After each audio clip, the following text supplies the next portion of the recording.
The day I finally understood my mother's tears, I was standing in my doorway holding a hot pot of lamb stew.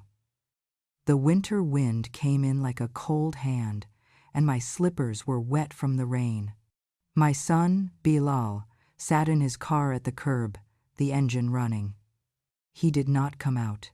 He looked at me through the glass, then looked away. My phone buzzed. It was a message from his wife, Noura. "Please don't come to our building anymore," it said. "It is uncomfortable for us." My hands shook. The steam from the pot touched my face, and the smell of cinnamon and garlic rose up, the same way my mother used to cook for me when I came home late and guilty. I took one step forward and then stopped. In that small pause, I heard a voice from long ago, as clear as if my mother stood behind me. "My daughter," she had said, "one day you will understand my tears." I had laughed back then. I had told her I would never be a weeping woman. I had said I was strong. But on that gray day, as Bilal drove away without tasting even one spoon, I felt a deep ache in my chest, the kind that bends your back and makes your ribs feel tight. It was not just the pain of being turned away. It was the feeling of being replaced. It was the weight of every time I had turned away from someone who loved me. I want to tell you something before I begin. I am not the hero of this story. I am only a woman who lived, who made mistakes, and who hopes Allah will cover her faults. My story is about how pride can wear the face of strength, how revenge can hide inside love, and how mercy can still find you. If you have time, sit with me. I will speak slowly. This is a long road, but it leads us home. If this story touches your heart, please follow Voices of Fatima, like this video, and share it with someone who needs it. Was there a day you finally understood your mother or father in a new way? Tell me in the comments. My name is Hajar. I am 62 years old. My hair is white around the edges, like frost on an old window. I live alone now, in a small apartment with an olive tree outside. In the morning, I boil water and add cardamom to my tea. I sit near the window and listen to the azan from the little masjid at the corner. On some days, I speak to Allah more than I speak to people. I grew up in a 2-room home above a tailor shop. The air smelled like starch and chalk. The shop closed late, and the sound of the sewing machine was like a low hum under our floor. My mother's name was Amina. Her hands were soft and cracked at the same time. She was the kind of woman who peeled an orange for you and gave you the sweetest pieces. She woke up before dawn, every day, without fail. I used to watch her wash for prayer, the water cold in winter, warm in summer. She would spread a thin prayer rug and bow her head to the ground. Sometimes, after she finished, I saw her put her hand on her heart, close her eyes. Then I would see a shine on her face. Tears, quiet tears. She never shook, never sobbed. They just came and went like a small rain. When I was a girl, I did not understand these tears. I thought she was weak. I thought strength was loud and sharp. I set my jaw when someone spoke to me in a hard way. I rolled my eyes when my mother chose silence instead of a fight. "Why don't you answer them?" I would say. "Why do you walk away?" She would smile and touch my cheek. "Because I choose peace, my love," she would say. "Because Allah knows, and that is enough." I did not like that answer. Our home was simple, but full of small joys. On Fridays, the smell of cumin and roasted eggplant filled the kitchen. My father, Hassan, would bring home bread that was still warm. My mother would hum an old song while she pressed her thumb into the dough to check the softness. After Maghrib, we listened to the old radio. Sometimes the Quran recitation would fill the room, and my mother would close her eyes, like a thirsty person drinking water. But there were hard days too. My father had a tongue like a knife when he was angry. He did not hit, but his words left marks. Once, he shouted at my mother because she had given meat to a neighbor. "Do you give away my work for free?" he said. She stood quiet, her hands at her sides. Later that night, I heard her cry in the bathroom, very softly, like she was trying not to disturb the house. I wanted to burst in and say, "Stop crying, be strong," but I did not. I pressed my ear to the door and felt angry at the tears. My mother had a small tin box she kept inside her closet, under her folded scarves. In that box were letters from her own mother written in careful lines and a faded picture that smelled faintly of rosewater. Sometimes she would take out the box, sit on the floor, and read the letters. Tears would gather in the corner of her eyes again. "What is in those letters that makes you cry?" I asked once. She smiled. "They remind me that love costs patience," she said, "and patience is heavy and sweet at the same time." I shook my head. I was too young to understand heavy and sweet. When I turned 19, I met Yusef. He was tall and kind, with eyes that looked at you like they saw only you. He worked with his uncle in a small shop. He said beautiful words to me. He said he wanted to build a quiet life. He brought a bag of dates to our house and sat with my father, and he listened more than he spoke. My mother liked that about him. When he left, she held my hand and said, "If this is your qadr, may it bring you closer to Allah." We married in a simple way. We ate cake my mother baked, and our neighbor banged a tray with a spoon to make a happy noise. When it was time for me to leave, my mother put her scarf around my shoulders and kissed my forehead. Her tears were falling again. I laughed and wiped them with my sleeve. "Mama, please." I said, "I am not going to war. I am just going to a new house." She held my hands and whispered, "Be soft, but do not be silent in front of harm, and protect your husband's ties to his mother. Do not cut them. A son's heart dies when you cut his mother from him." I heard the words, but I did not carry them. I moved into a small room with Yusef. The windows rattled when trucks passed. We had one mattress, one pot, and a kettle with a dent in its side. In the mornings, Yusef would leave before the sun rose. I would wash the pot, sweep the floor, and make a list of what we needed. I was proud to have my own home. I felt strong each time I locked the door behind me. Yusef's mother, Zara, was different from my mother. She wore her strength like a stamp. She came almost every day at first. She would stand in my kitchen and move my things. "The plate should be here," she would say. "You are still learning." She would taste my soup and make a face. "Too much." "Salt," she would say. She told me how to hold my belly when I became pregnant. She told me how to dress. She told me how often to call. She did not ask, she told. I tried at first. I smiled. I warmed tea for her and put sugar on a small plate, the way she liked it. I told myself, "Sabr." I remembered my mother's face after prayer, the peace that sat on her like a quiet shawl. I wanted that too. But each time Zara left, I felt like my skin did not fit me. I would cry in the bathroom, the very place I heard my own mother cry. I did not tell anyone. I did not want to sound weak. I told myself I was being strong. I began to pull away, one string at a time. When Zara called, I moved the phone across the table and ignored it. When Yusef said, "Let's visit my mother," I sighed in a way that twisted his heart. "I am tired," I would say. "I cooked all day. My back hurts." He would look at me with worry and say, "Then we will go next week." Next week became next month. Next month became, "We will see." I was not yelling. I was not breaking plates, but I was building a wall, a quiet, careful wall. My mother called me too. "Come, Habibti," she would say. "I made your favorite tea." I would look at the clock and say I was busy. I had a baby to feed. I had a pot on the stove. Sometimes it was true. Sometimes it was an excuse, because my heart was tired of all the mothers in my life, asking and needing. My mother never pushed.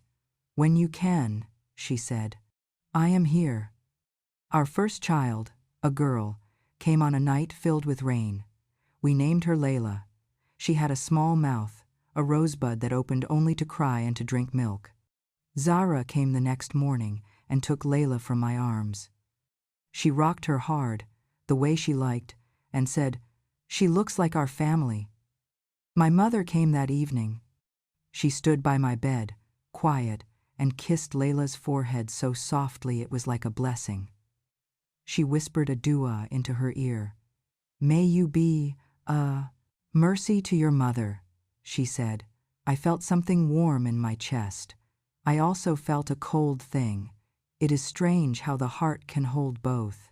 2 years later, my son Bilal was born. He came with big eyes, watchful eyes, as if he already knew the world's weather. When his tiny fingers wrapped around mine, I felt a joy that lit up the whole room inside me. I sang him a little song my mother used to sing. "Sleep, my moon, sleep," I whispered.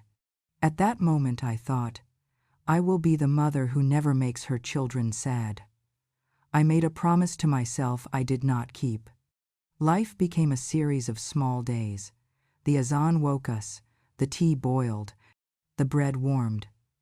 Layla learned to say Bismillah before she ate. Bilal toddled around with one sock on. I would sweep crumbs while a show played on the radio. Yusuf would come home smelling of oil and dust from work, and I would hand him a wet towel. Sometimes, after I tucked in the children, I would sit on the floor and rub oil into my hands. I would think about my mother. I would think about Zara. I would think about how to be a good wife and a good daughter and a good mother. It felt like a circle I could not close. One afternoon, my mother called and asked for help. Her voice was thin, like a thread about to break. "My chest hurts today," she said. "Can you come with me to the doctor?" I looked at the stove. Zara was due to visit. I had promised to cook something she liked, to keep the peace for 1 more week. "Mama, tomorrow," I said. "Please, tomorrow. I am cooking now. Yusef's mother is coming. I cannot leave." There was a pause. Then she said, "It's okay. I will ask your brother." The line went quiet. Later, when the house was still, I sat at the table and felt a stone in my stomach. I told myself I would make it up to her. I did not. My mother never demanded. She would come to see me with a small bag of oranges or dates. She would pick up Layla's dropped spoon and wash it at the sink, as if it were her own kitchen. She moved slowly by then. Her back hurt. Sometimes she sat down suddenly and put her hand to her chest. "Are you okay?" I would ask. Yes, my heart is shy," she joked. "It complains when I ask it to work too hard." I laughed, but inside, something was not calm. When my mother passed away, it happened on a quiet morning. She went to bed and did not wake up. They called me early. I arrived too late to see her eyes open. I kissed her face. It was cool, like the side of a water jug kept in shade. I cried. Of course I cried. I cried because she was gone. But I did not yet know why she cried all those years. I did not understand the kind of pain that leaves you smiling on the outside and soft and broken on the inside. I thought I knew. I did not. Time did what it does. It carried us forward whether we were ready or not. The children grew. Their school shoes got bigger. Yusuf worked more, came home tired, sat at the table, and fell quiet. Zara still called, but by then my wall was solid. I had made a life where my home was my island. I told myself I was protecting my peace. I told myself I was strong.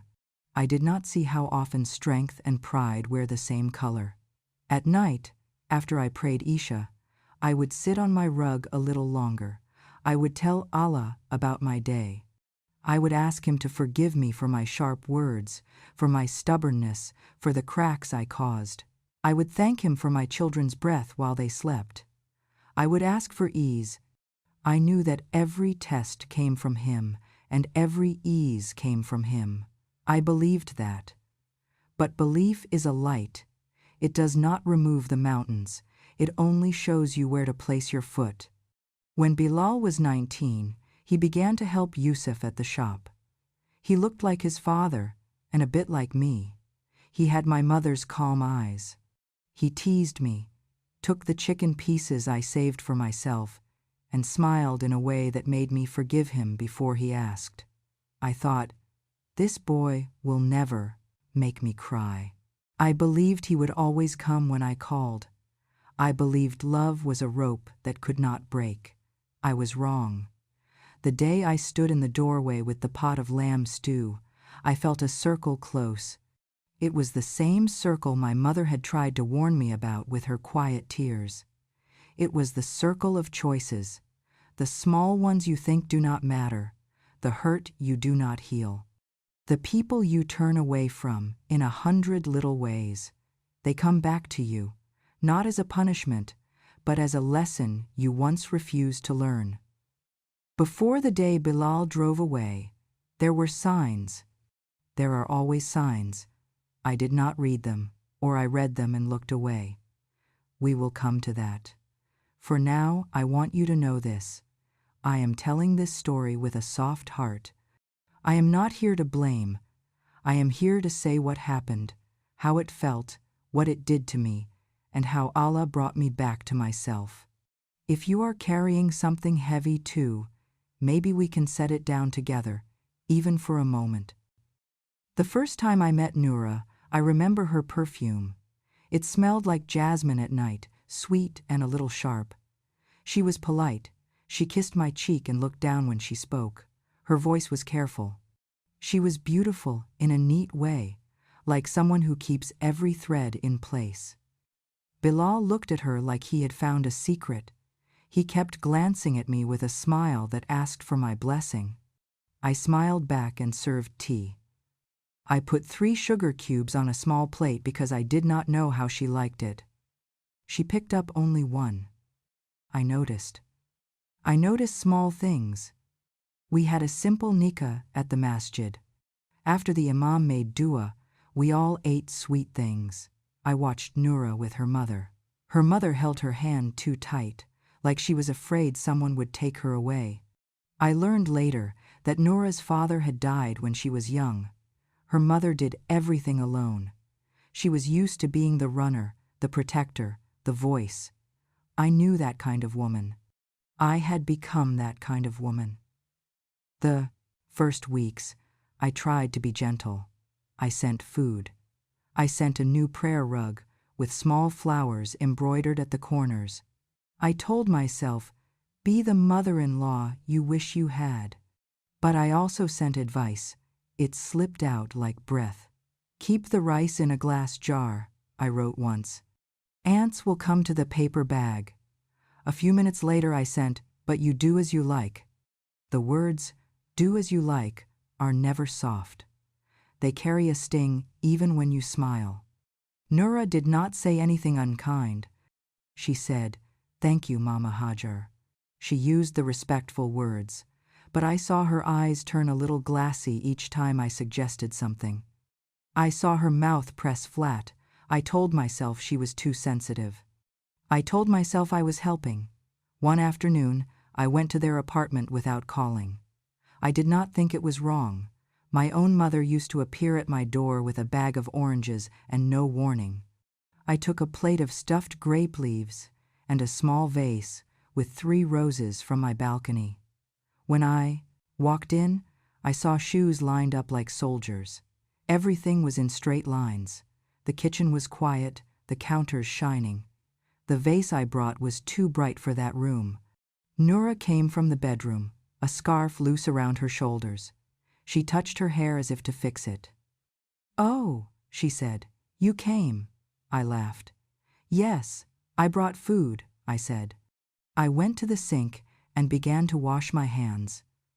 I moved a towel to the other hook because it would dry better, and I opened a cupboard to find a plate. "The plates are over there," Noura said, her voice flat. I felt heat rise to my face. Bilal walked in at that moment and kissed my head. "Mama," he said, "you don't need to do anything. Sit." He took the dish from my hands. He did not mean harm. But something small inside me went quiet, as if a door closed. In the evening, Noura sent me a message. "Mama," she wrote, "can you please call before coming? Sometimes I am not dressed or the house is not ready." I stared at the screen. The words did not hurt, and still they did. I remembered how I waited for Zahra to leave my kitchen. I remembered how I wanted my own space to breathe. The mirror was clear, and I still looked away. I replied, "Of course, my daughter. I will call." Then, almost without thinking, I added, "When I was a new wife, my mother-in-law came every day. I never said a word. I learned to be patient. I put a smile at the end." Smiles and messages are not always sweet. They can be little knives. Things did not explode. They grew, like vines that wrap around slowly. On Eid, I cooked all morning. I made the dessert Bilal loved when he was a child, the one with semolina and coconut and syrup. I set the table with my mother's blue plates. Layla came to help and laughed, her bracelets jingling. The house smelled like sugar and cardamom. I kept looking at the clock. At noon, a message came. "Mama, we will come in the evening. We are going to Noura's mother first." I typed, "Of course," and put my phone face down. Youssef was sitting at the table reading the newspaper. He looked at my face and put the paper down. "Why do you look like that?" he asked. I shook my head. "Nothing," I said. "They will come later." He was quiet. "You did the same to my mother," he said after a while. "On Eid." The words fell heavy between us. I wanted to say, it was different, but perhaps it was not. In the evening they came late, already full. They ate 2 bites, praised the food, and then said they were tired. They left early. After they left, I walked to the sink and turned on the water too fast. It splashed on my dress. I began to scrub a clean plate. Youssef stood behind me and said, "Leave it." I kept scrubbing as if circles could erase feelings. A month later, Noura became pregnant. Bilal called me with a laugh in his voice that I had not heard since he was a boy. "Mama, make dua," he said. "We are going to be parents." I pressed the phone to my chest after the call and cried. This time, they were not sad tears. They were the kind of tears that taste like spring. I wanted to be useful. I made soups full of vegetables. I sent dates. I knitted a small white hat without a pattern. I sent messages that began with "drink water" and ended with "call me if you need anything." Sometimes, Noura replied. Sometimes she sent only a heart. Once she sent me a long message with rules. "Please don't give me raw milk, unpasteurized cheese, or herbal teas," it said. "The doctor said it can be harmful." I smiled at the phone and shook my head. I had drunk all kinds of things when I was pregnant, but I did not say that. I wrote, "Okay." My fingers itched to type more. One afternoon I brought her a soup with bone broth, garlic, and lemon. My mother swore by it. Noura took a small sip and put it down. "It's strong," she said. "My stomach is sensitive." I watched her face.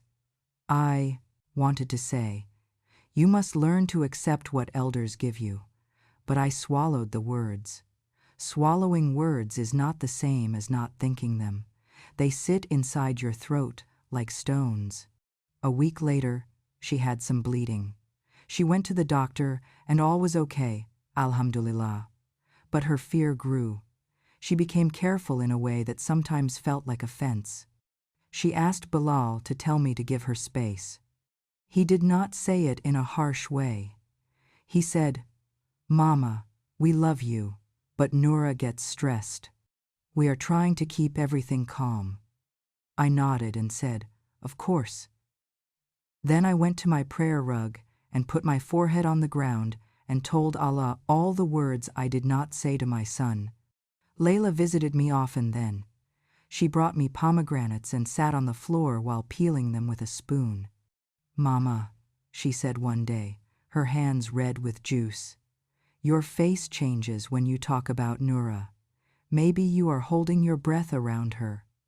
I laughed without humor. "She treats me like I am a guest in my own son's life," I said. Layla looked at me with soft eyes. "Do you remember," she asked, "how you felt when Teta Zara came and moved your things?" The question landed between us like a feather and a stone at the same time. "I remember," I said.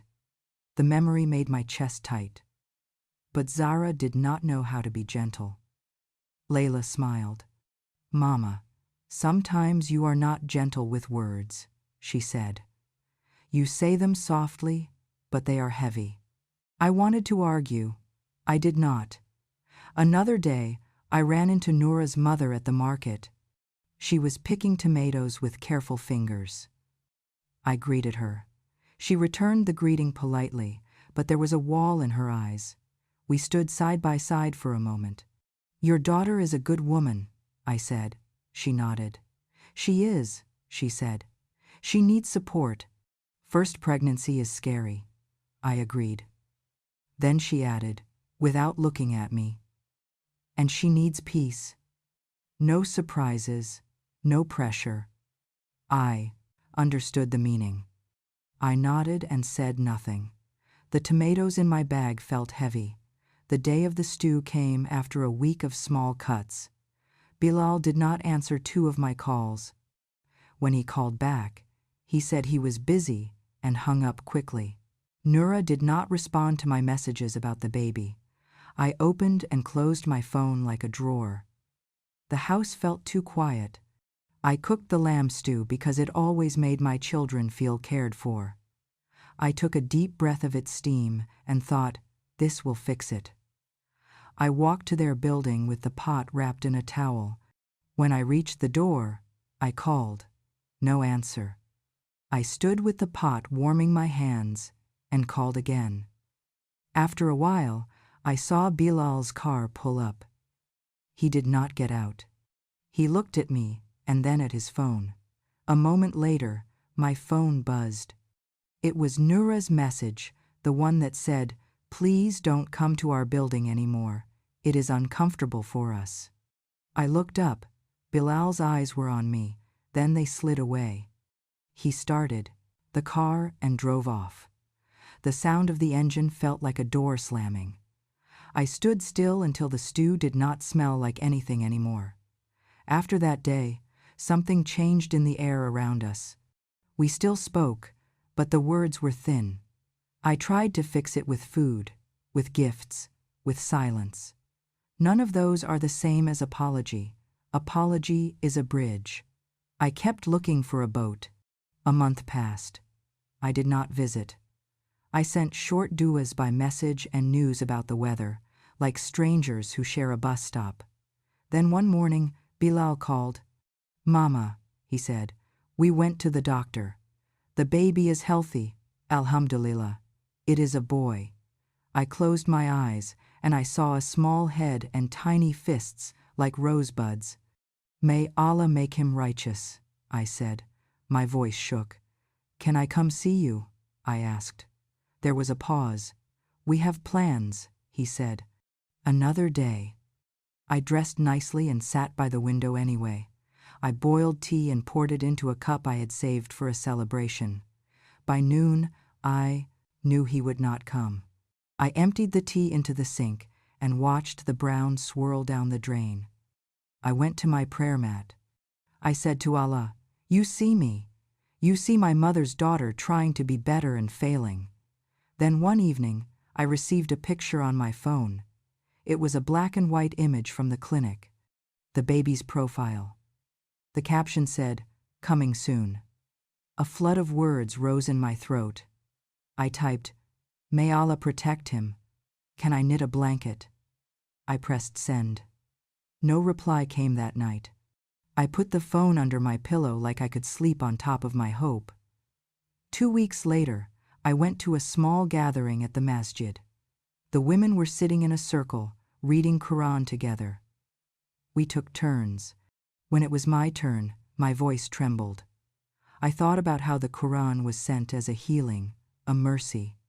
I asked Allah to soften my heart and write patience into my body, not only my mouth. After we finished, an older sister touched my arm. "You look like you are holding a full cup," she said. "Be careful how you walk with it." I smiled. "I keep spilling," I said. We both understood without more words. That week, Layla came with a plan. "Mama," she said, "let me invite them all here. Bilal and Noura. We will keep it simple. No advice, no talk about the past, just tea and something sweet." I agreed. I cleaned the house and put flowers in a small jar. I put out the blue plates again. I told myself not to open any cupboards, not to move any towels in my mind. They came.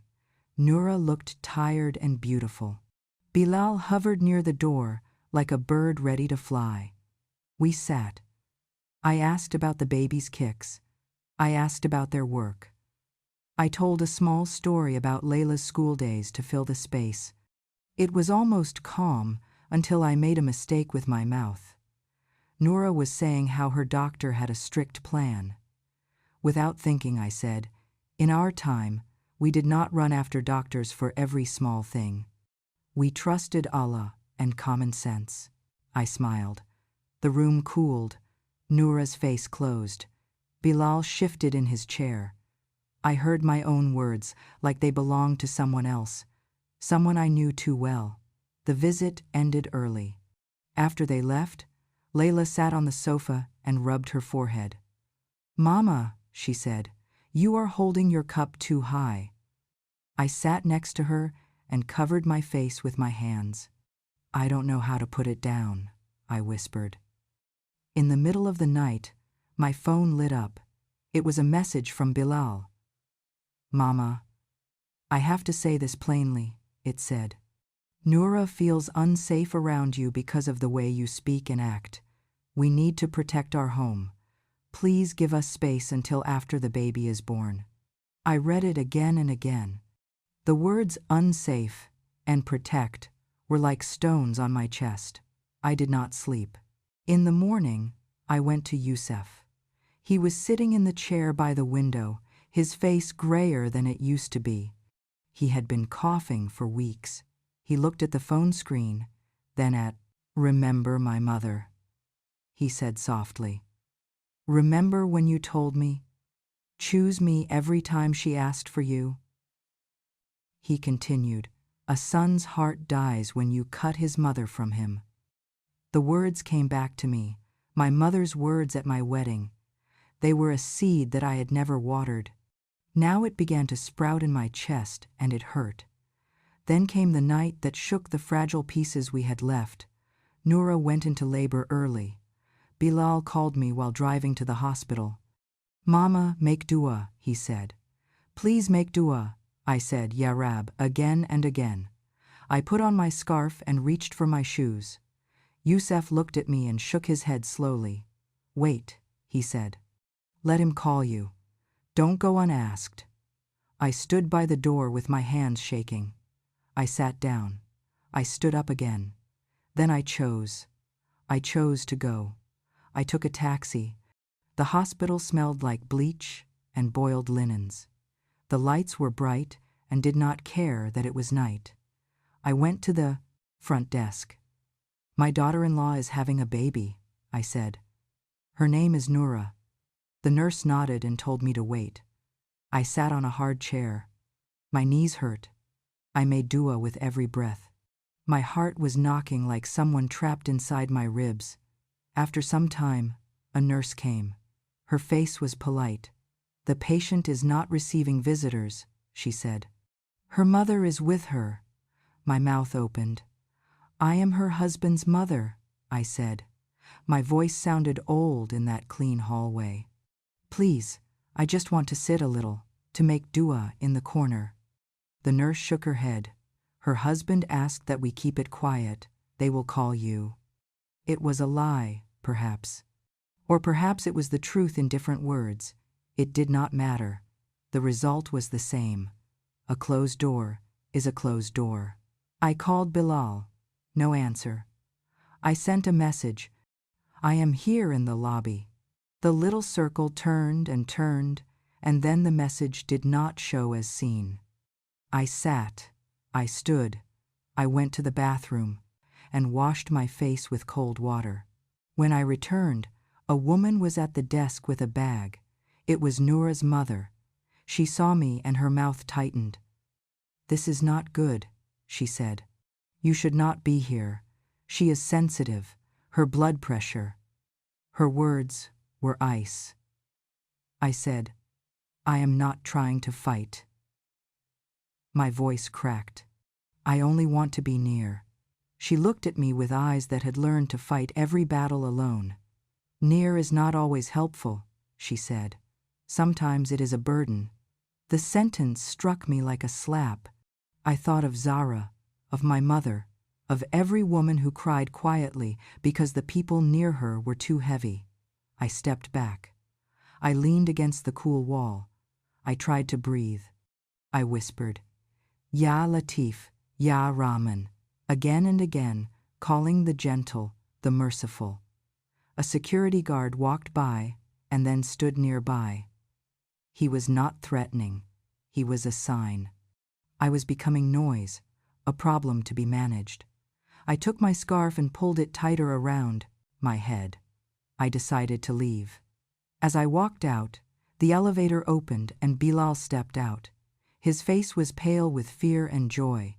A nurse was speaking to him, and he was nodding fast. He saw me and stopped. The look that flashed across his face was confused pain. He looked at the guard, then at me. "Mama," he said, walking toward me. His voice was a whisper. "Please, not now." I wanted to touch his face, like when he was a child. My hands hung useless at my sides. "I will sit far." He looked at the door to the ward, at the nurse's chart, at the guard, at me. "Please go home," he said. "I will call you." He spoke softly. He still cut me. I nodded. I stepped into the elevator. The doors closed. My own reflection looked back at me, wavy in the metal. I saw my mother's face in mine. I saw the bathroom door where she cried. I saw my young self pushing away the people who loved me to protect my quiet. I saw the pot of stew on a rainy day. And there, in a bright, indifferent elevator, I felt it. The full weight of my mother's tears. When I reached the ground floor, my legs felt unsteady. I sat on a bench by the exit. A baby cried somewhere far away, a thin, new sound. I put my hands over my face. The tears that came were not a flood. They were slow, steady drops. They tasted like salt and metal. I whispered, "Mama, forgive me." The sentence went back in time and forward at once. I went home before dawn. The sky was still dark. Yusuf was awake, sitting where I had left him. He looked at me, and then at my empty hands. "They didn't let you in?" he asked. I shook my head. He stood slowly and came to me. He put his hand on my shoulder. "Sabr," he said. The word did not feel like a bandage. It felt like the only thing left to hold. In the morning, Bilal sent a picture. A baby wrapped tight in a patterned blanket. His eyes were closed. His mouth was small and red. "He is here," the message said. "Alhamdulillah." I looked at the picture until my eyes hurt. I whispered the add-on into the air, hoping it would find him anyway. Days turned into a week. I did not meet my grandson. They said he was small and needed quiet. They said Noura was recovering and did not want visitors. They sent me pictures and short messages. Layla came and held my hand. "We will wait," she said. "We will do it right this time. No pushing, only prayer." I nodded. I wrote a letter I did not send. In it, I told Bilal a story about when he was born, how he held my finger and fell asleep. I folded the letter and put it in my mother's tin box with her old photographs. It felt right, like putting one heavy thing next to another so they could lean on each other. I had thought the hospital night was the breaking point. It was not. The real turning came a few weeks later, in a quiet room with a closed door. It came when words were said that could not be unsaid. It came when my son looked at me not as his mother, but as a person who could harm his home. Noura's mother called me one morning. Her voice surprised me. "Can you come today at 4?" she asked. "I will be there too. We should talk, for the sake of the child." I agreed. I dressed carefully. I chose a scarf my mother loved.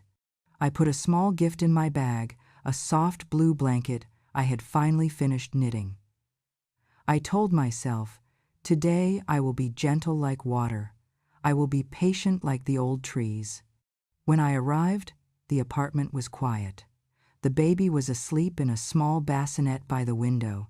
His face was like the moon, when it is only a thin line. I wanted to kiss him. I stood where I was. Noura was on the sofa, pale and tired. Her mother sat in a chair with her hands folded like she was in a meeting at work. Bilal stood by the wall, his arms crossed, the way he does when he is bracing himself for wind. We sat. There was tea on the table. I did not touch it. Noura's mother spoke first. "We respect you," she said. "You are the grandmother, but we have to set clear boundaries." I nodded. "I understand," I said. She continued. "No unannounced visits, no advice unless asked, no feeding the baby anything we don't approve. No criticizing our choices," I said. "Yes," she added. "And please, stop telling people our problems. It reaches us. It makes things worse."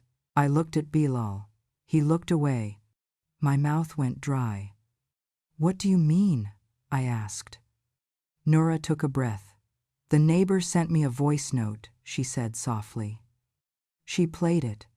I heard my own voice in the room, trapped inside a device, telling a small story to another woman. I was not cruel in it. I was not yelling. But I was a river of complaints. I spoke about how Noura is too sensitive, how she does not respect elders, how in our time we did everything with less fuss. The words were smooth and poisonous. I had not imagined they would travel back and sit in front of me like a witness. My cheeks burned. My heart knocked. "I am ashamed," I said. "I am wrong. I spoke when I should have been quiet. I thought I was only pouring my heart to an old friend. I hurt you instead. I ask Allah to forgive me, and I ask you." I looked at Noura. My voice shook. "I am sorry, my daughter." She looked at me with tears in her eyes. "I want peace," she said simply. "I need peace to be a good mother." I nodded. "I will give you peace," I said. "Tell me how." Noura's mother looked at me with surprise, then with something softer. She said, "Time. We need time."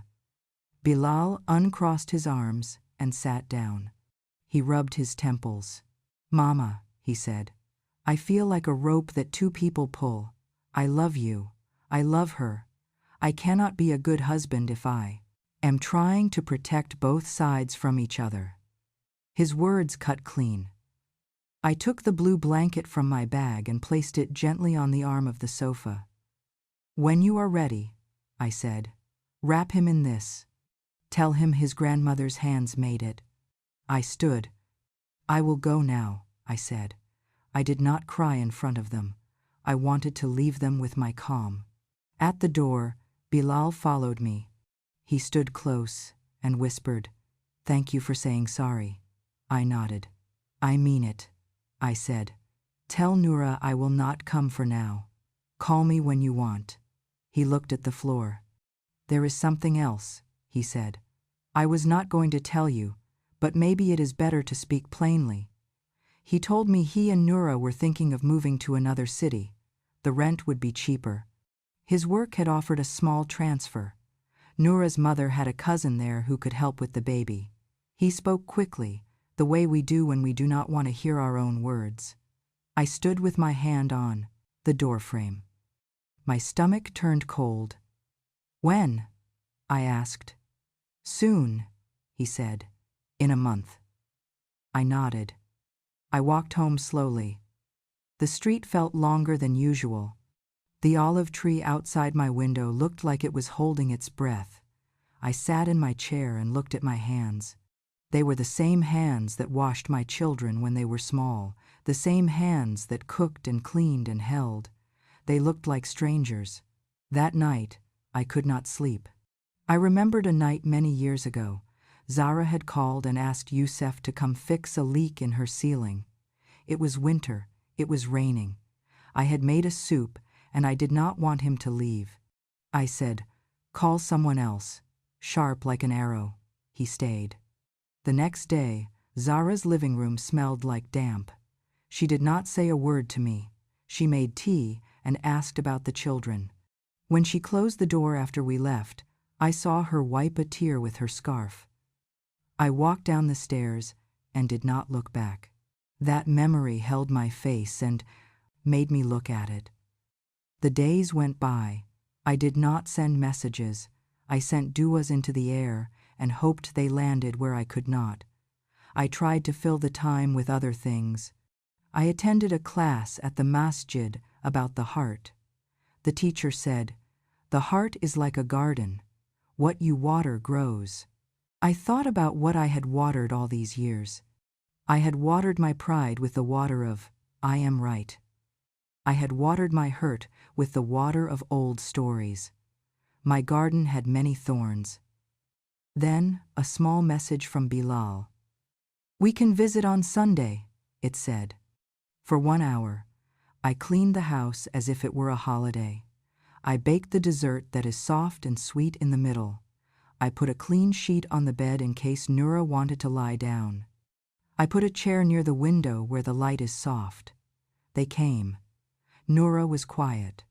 She handed me the baby. My arms knew what to do, even if my mind felt afraid. He was warm and heavier than I expected. He smelled like milk and laundry soap. His eyelashes were thin and long. "What is his name?" I asked. "Yunus," Bilal said, after the prophet who called out from the belly of the whale. I nodded, a tear falling on the baby's blanket. "La ilaha illa anta, subhanaka, inni kuntu minaz zalimin," I whispered in my heart. "There is no God but you. Glory be to you. Indeed, I was of the wrongdoers." It is a prayer of someone trapped and then released. I held my grandson and felt both truths inside me. For a small hour, the house felt full of light. I did not offer advice. I did not move any towels. I did not even ask, "Is he sleeping well?" because that question can be heavy on new parents. I just held him and said, "Alhamdulillah." When they left, I kissed Noura's hand and said, "Thank you for coming." She looked at me and nodded. Her eyes were softer. I thought perhaps we had turned a corner. I thought the road ahead would be slow but steady. I was wrong. I was still learning that change is not a straight line. It is a path with steps forward and slips back. A week later, Layla called me, her voice tight. "Mama, did you say something to Auntie Huda about Noura's mother?" My heart dropped. I said, I wish she would let me help sometimes," I admitted. Layla sighed. "It reached them," she said. Again, I closed my eyes. The old habit of speaking spilled again, even when my mind wanted to hold it back. I felt like a person trying to carry water in a basket. Everywhere, leaks. Noura stopped the short visits. "We need more time," Bilal wrote. "Please don't worry. It is impossible to tell a grandmother not to worry. Worry is woven into love."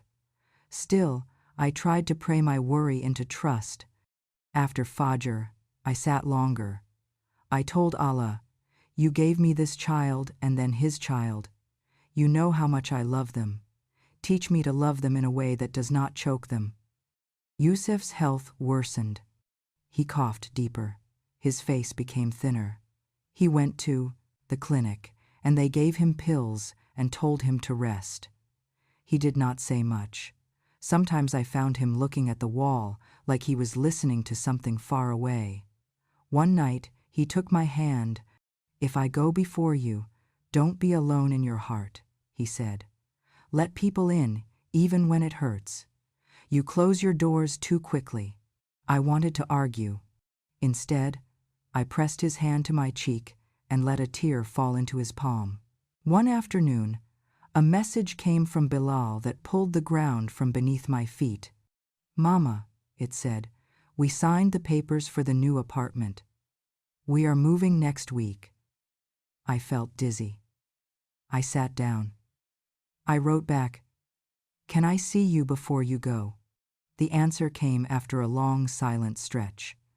"We will try." I held the phone like it was a small bird that had stopped breathing.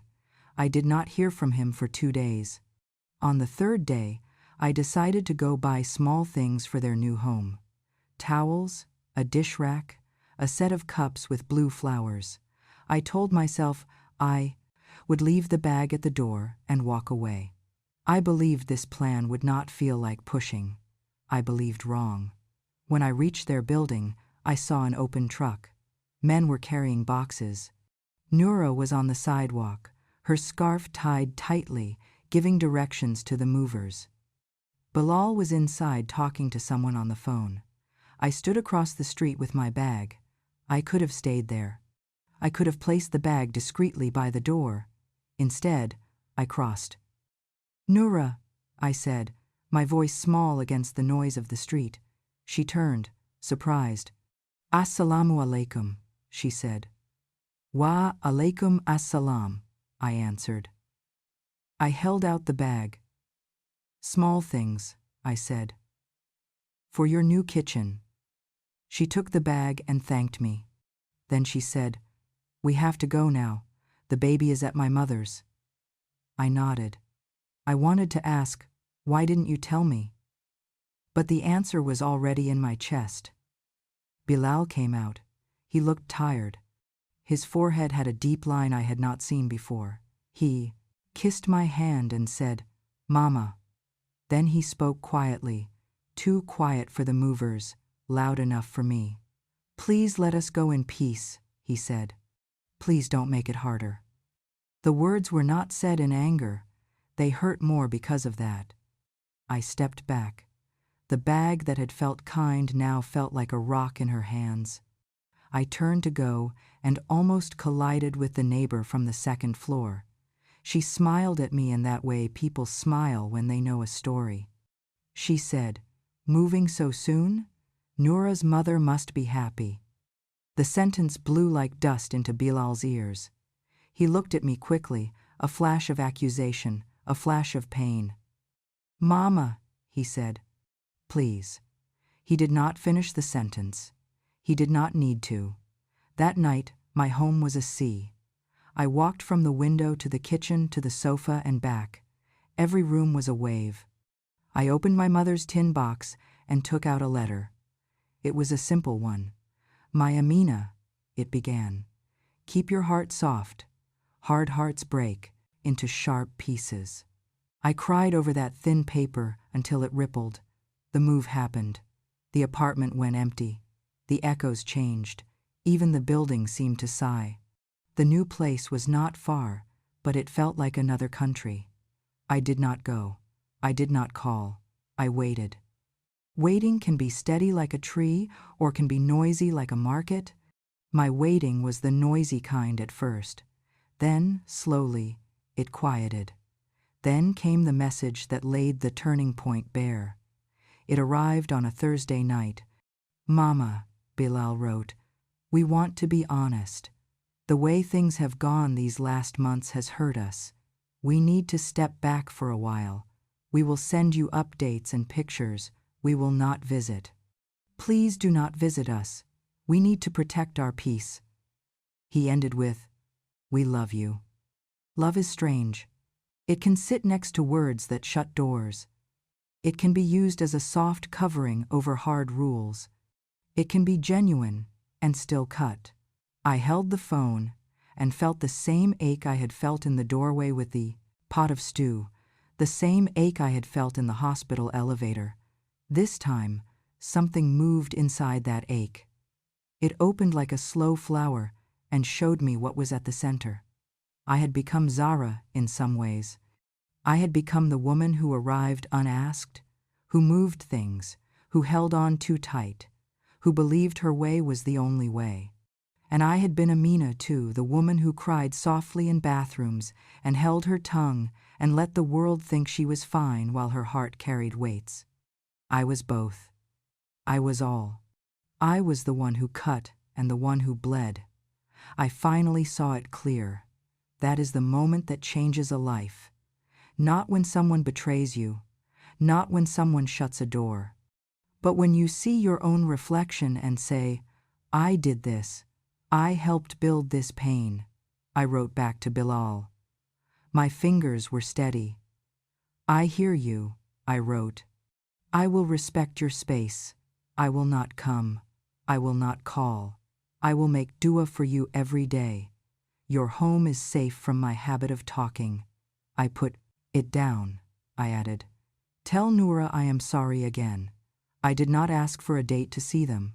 I did not say, "but." I did not add a smile. After I sent the message, I put my phone face down. I stood up. I rolled out my prayer rug. I made wudu with slow hands.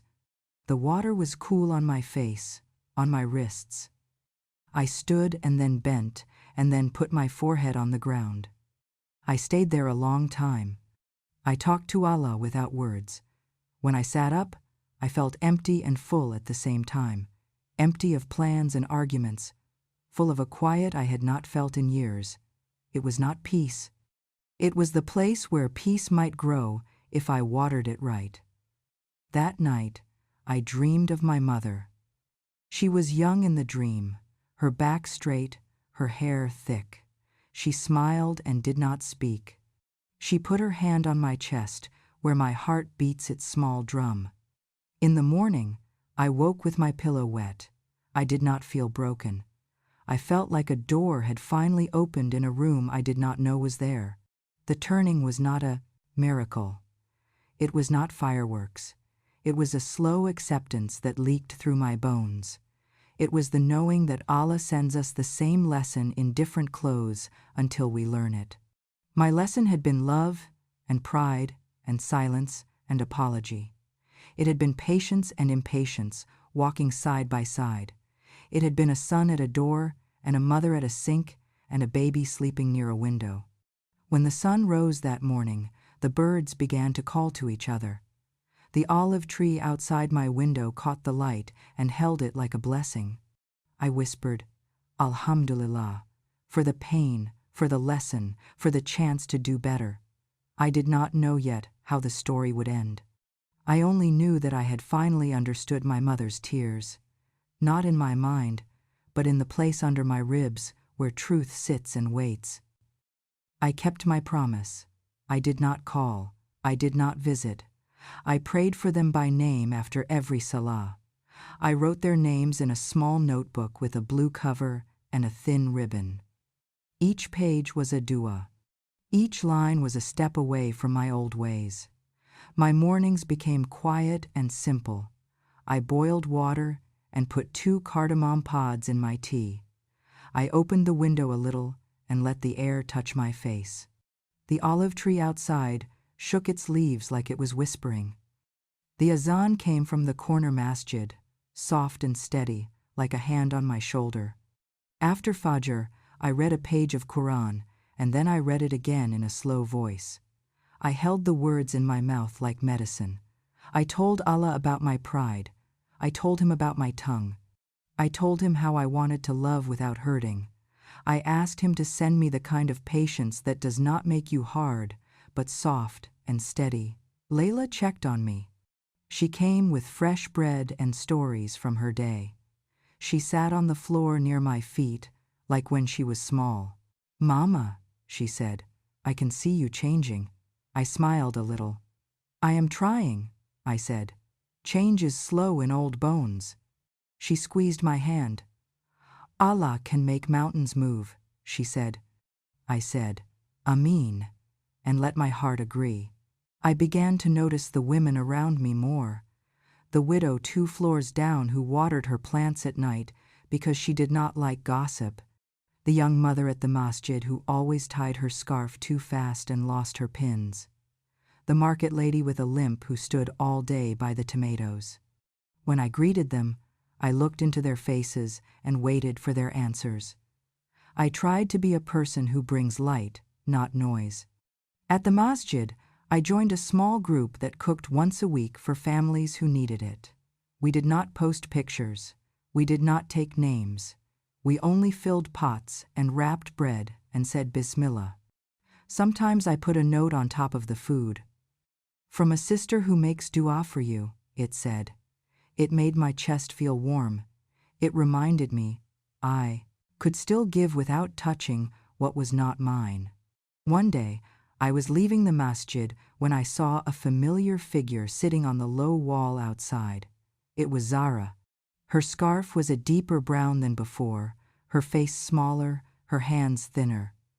For a moment, I could not move. Then I went to her. "Assalamu alaikum," I said. My voice reached for her like a bridge. She looked up. Her eyes still had that sharp light, but softer now, like a candle near the end. "Wa alaikum assalam," she said. "Hajar." She said my name, like she had been carrying it. I sat beside her. The wall was cool under us. We both looked at the street instead of at each other. "How is your health?" I asked. She shrugged. "Old bones," she said, smiling a little. "They argue with me." We both laughed quietly. The laugh felt like a small forgiveness all by itself. "I want to say something," I said, my hands holding each other. "I was a difficult daughter-in-law. I pushed you away. I talked, too much in the wrong places, and too little in the right ones. I thought I was protecting my home. I hurt your heart. I am sorry." The words came out like I had been saving them for years. Zara was quiet for a long breath. She watched a cat jump to a balcony and knock a flower pot. The pot did not fall. "I was a difficult mother-in-law," she said. "I was afraid. I had one son. I was afraid to lose him." Fear makes a person hold too tight.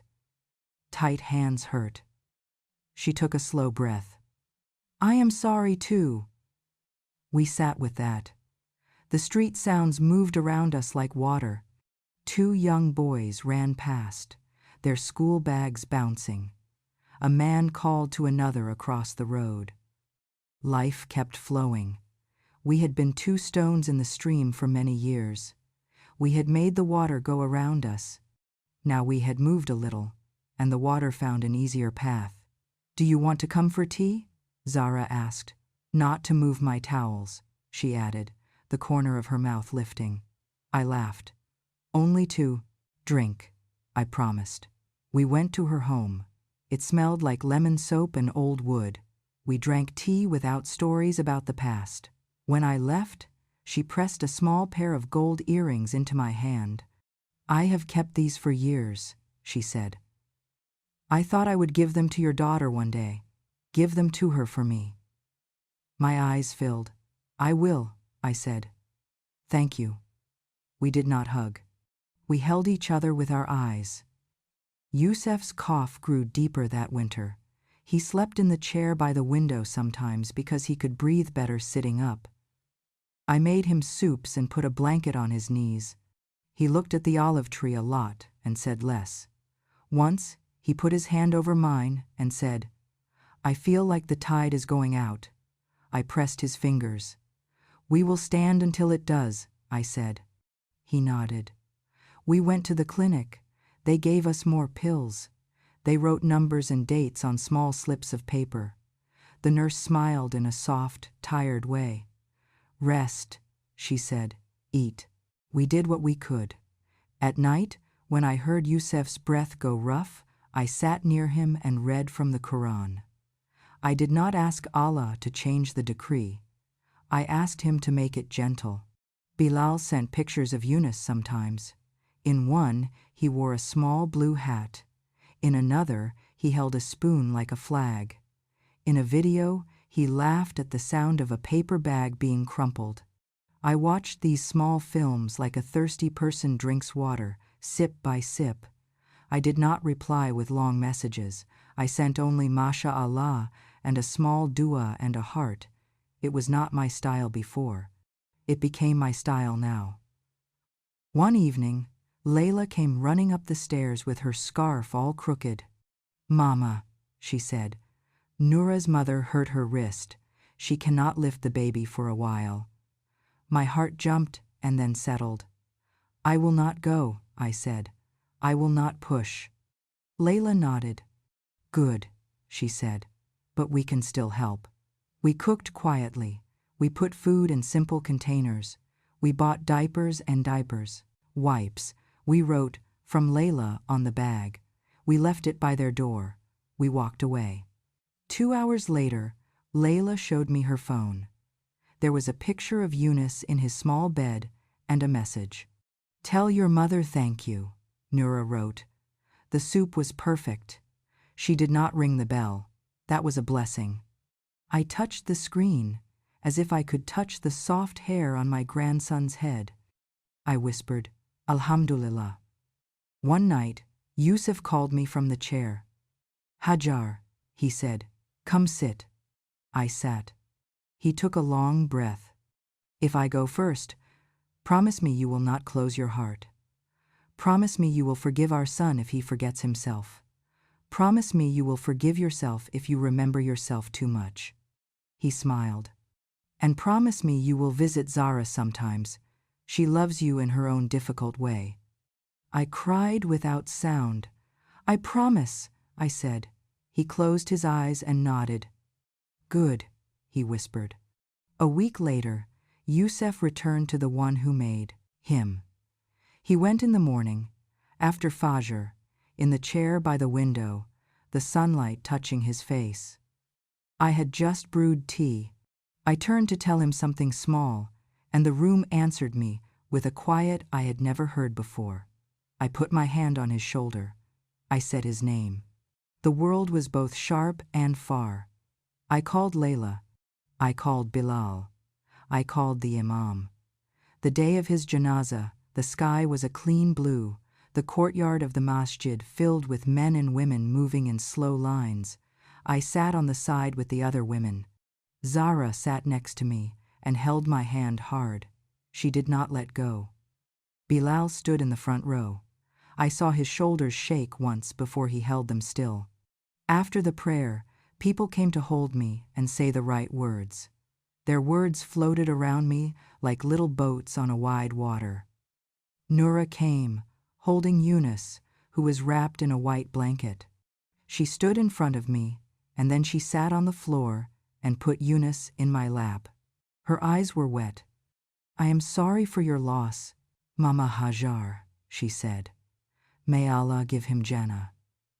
I could not speak. I touched Yunus's cheek with the back of my finger. He turned his head and made a soft sound, like a bird's first cry. My chest opened, and something warm and painful poured out. I said, "Amin." In the days after, the house was full and then empty, the way houses are after grief. The floor still remembered the steps of visitors. The kitchen still smelled like cardamom and sorrow. At night, the pillow felt very large next to my head. In the morning, The olive tree seemed to stand closer to the window, as if it wanted to keep watch. Bilal came to see me. He took off his shoes at the door like a boy. He walked in with quiet steps. He hugged me long and hard, and then sat. He did not look up for a moment. Then he lifted his head and said, "Mama, I am sorry." He said it with his whole face. "I am sorry for being harsh." I was scared. I did not know how to protect everyone. I put my hand on his hair. "I know," I said. "I forgive you." He nodded. His shoulders dropped a little, as if someone had taken a heavy bag from him. Noura came a few days later without the baby. She brought bread and honey. She sat at the edge of the chair and twisted her scarf in her fingers. "I was wrong many times," she said. "I judged you." I held anger. I let fear speak too loudly. Tears gathered in her eyes. "I am sorry." I took her hands in mine. "I see your fear," I said. "I had it too. It made me hard. I forgive you. Will you forgive me again?" She nodded. We both cried the kind of tears that clean. After that, the light shifted. It did not become a festival. It became a softer morning. They began to visit, small visits, simple ones. I put my mother's blue plates away and used the plain white ones. I did not cook big meals unless someone asked. I kept fruit on the table and tea always ready.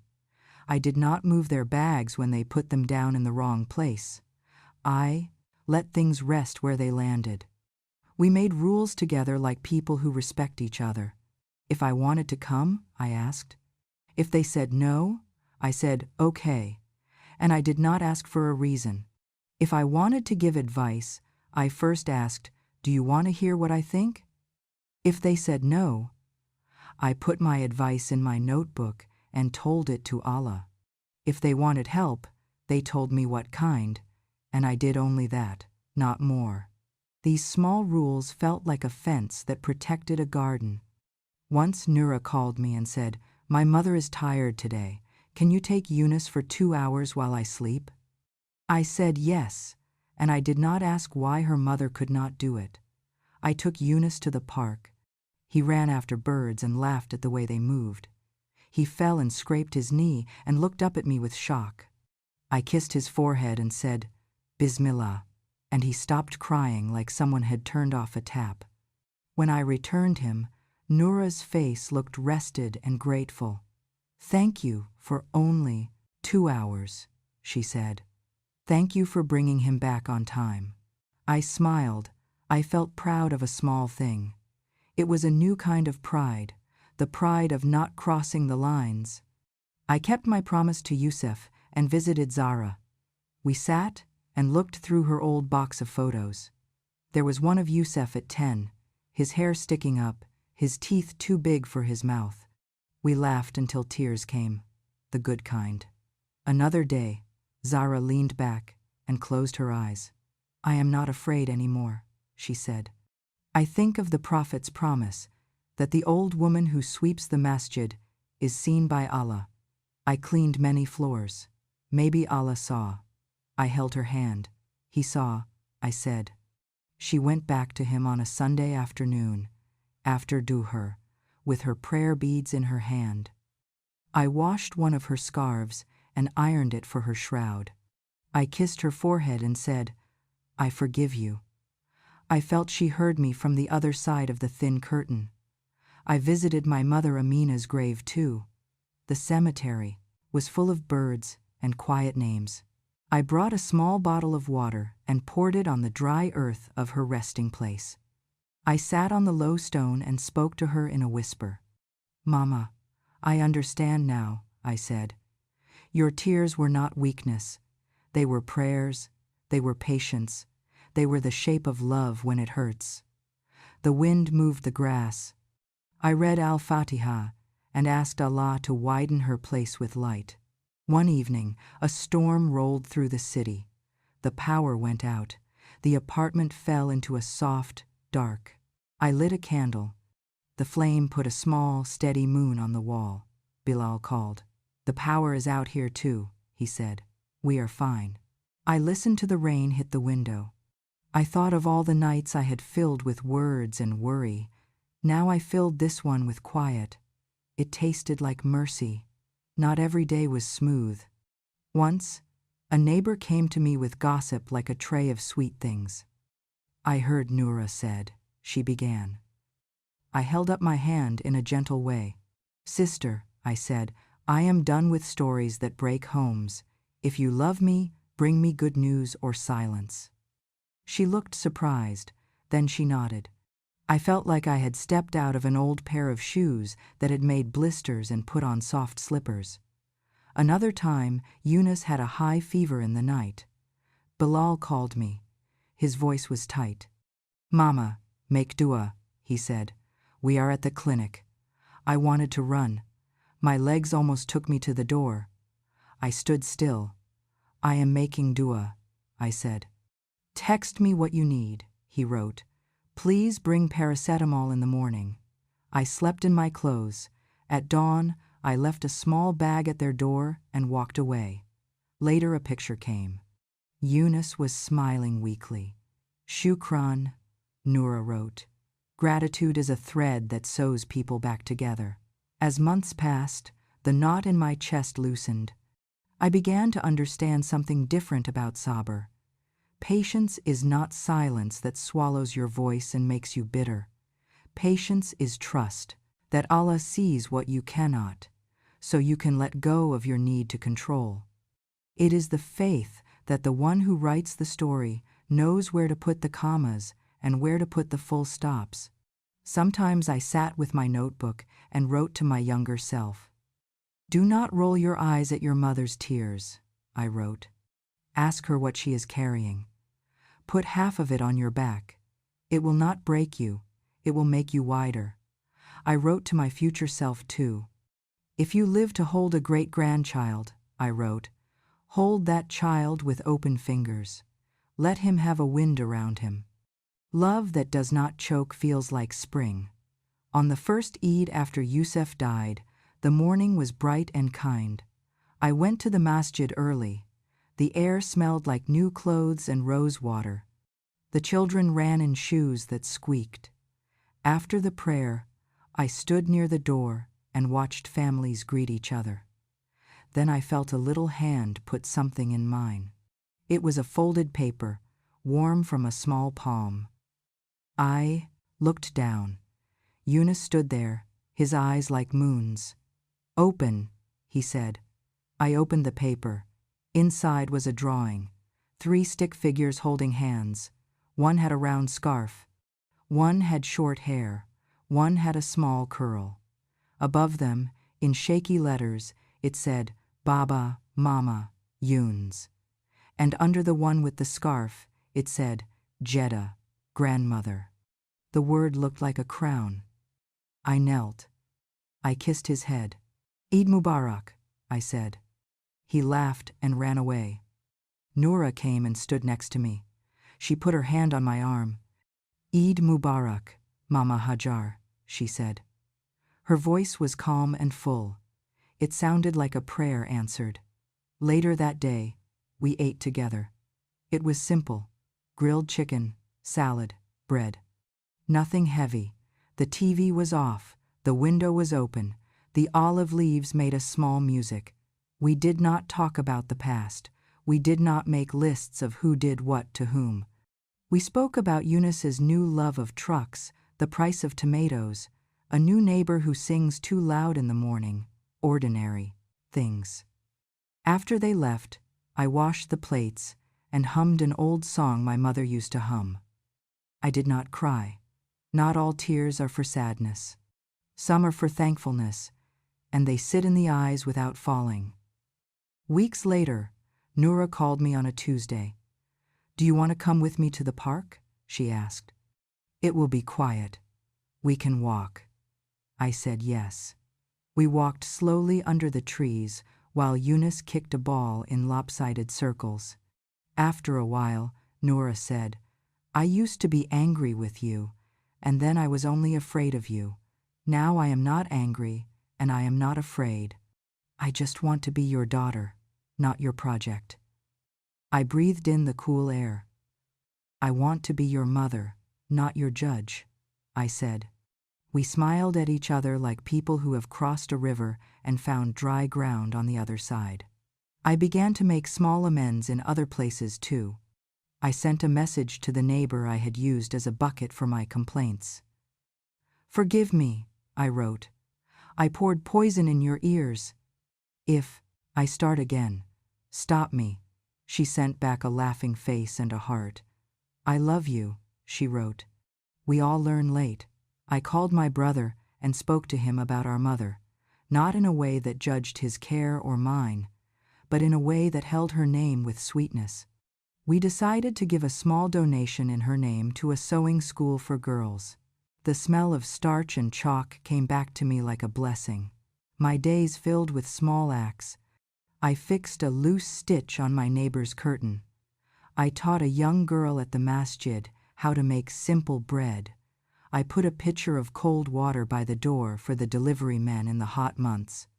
I wrote one dua on a small card each week and stuck it on my fridge. "Oh Allah, make me gentle," one said. "Oh Allah, protect my tongue from the things that break love," another said. These were my new habits. They felt like prayers made of hands. Then came a day that returned me to the beginning in a new way.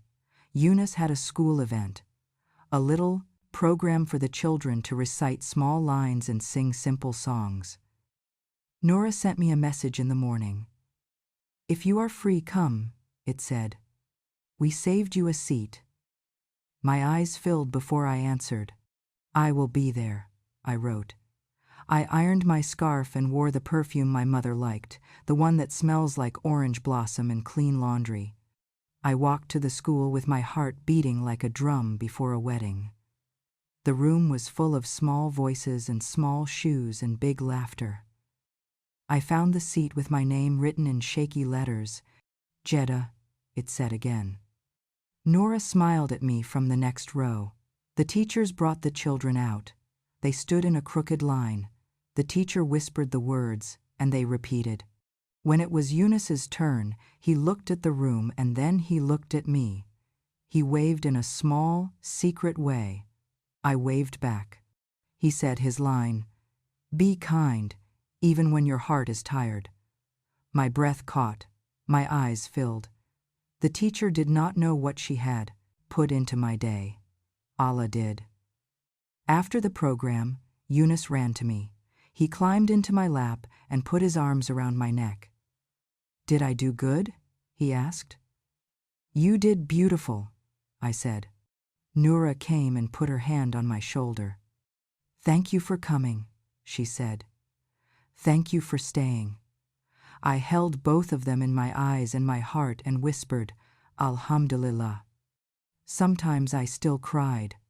The tears came at night when the house grew very quiet and the chair by the window remembered Yusuf.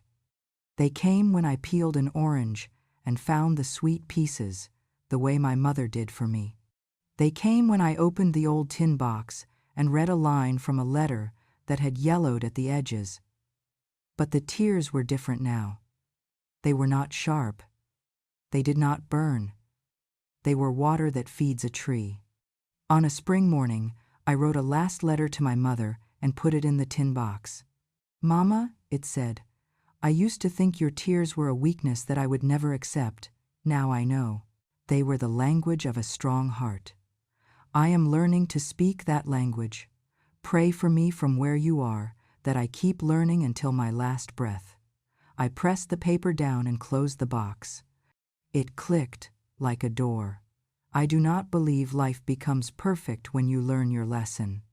I believe Allah keeps teaching you in gentle ways. He sends reminders in the smile of a child, in the hand of a friend, in the quiet of dawn. He writes ease next to hardship, not after it only. He makes the heart a place where even pain can produce a soft light if you carry it to him. Noura is not only my daughter-in-law now, she is my daughter. When she is tired, she lays her head on my shoulder and we sit without words. When I am sad, she holds my hand the way my mother used to. We are not a story of perfection. We are a story of repairs. Repairs are stronger when you do them with patience and dua. Bilal still forgets to call sometimes. I still forget to stay silent sometimes. We remind each other. He says, "Mama," and I say, "Yes," and he says, "I love you," like a person who puts oil on a door that squeaks. I tell him, "I love you, my son," like a person who has learned the weight and the sweetness of those words. We do not pull the rope from two ends anymore. We hold it together and walk. There is one more thing I want to tell you. On the first anniversary of Yusuf's return to Allah, we gave water to the masjid in his name, a cool dispenser with a small plaque that says, "Gift from Hajar for her husband Yusuf." People came and drank without knowing our story. I stood to the side and watched the cups go from the tap to mouths. I thought about all the cups I had held too high and spilled. I thought about the older sister who once told me, "Be careful how you walk with a full cup." Now, I walk slower. I hold the cup with two hands. When my arms tire, I put it down and rest. I pick it up again with Bismillah. The day I finally understood my mother's tears did not end the way I once imagined. There was no grand apology that changed everything in 1 hour. There was only a slow changing of my heart, one small act at a time, like water smoothing a stone. I learned that pride wears the voice of, "I'm only helping." I learned that love can be loud when it wants to control and soft when it wants to heal. I learned that forgiveness is not a door you walk through once. It is a path you walk every day, with your head bowed, asking Allah to keep you on it. I pray now to be a woman who cries for the right reasons. I want my tears to water mercy in me. I want them to wash old words off my tongue. I want my heart to be a place where my mother's lessons can sit comfortably, like guests who know they are welcome. When I look at Yunus, I feel a clean hope. I kiss his hair and smell soap and sunlight. I ask Allah to write kindness into his hands and patience into his feet. I ask him to make him a man who keeps his mother and his wife close without cutting one to hold the other. I ask him to make him a bridge, not a wall. If you are where I was, standing in a doorway with a hot pot in your hands and a cold wind on your face, listen. Put the pot down. Put your pride down. Put your old stories down. Pick up your prayer. Pick up your patience. Pick up your trust that what is written for you will reach you at the right time, in the right way, without you breaking anyone to get it. Maybe Allah wanted me to lose what I held too tightly, so I could learn how to hold it gently. Maybe He made me feel the ache I gave to others, so I could grow a softer heart. Maybe He allowed the doors to close, so I would finally knock on His. I am grateful for the mercy hidden in what hurt me. When I think of my mother now, I see her after prayer, her hand on her heart, the small rain in her eyes. I see her smile. I whisper, "Mama, I understand." I see her nod in the quiet place where Allah keeps His servants safe. I smile back. Then I turn to my day, to my tea, to my olive tree, to my duas, and I walk with my cup steady. If Hajar's journey touched your heart, please follow Voices of Fatima, like this video, and share it with someone who needs a gentle reminder today. Was there a moment when you finally understood your mother or father? May Allah soften our hearts, forgive our faults, and make our homes places of mercy. Ameen.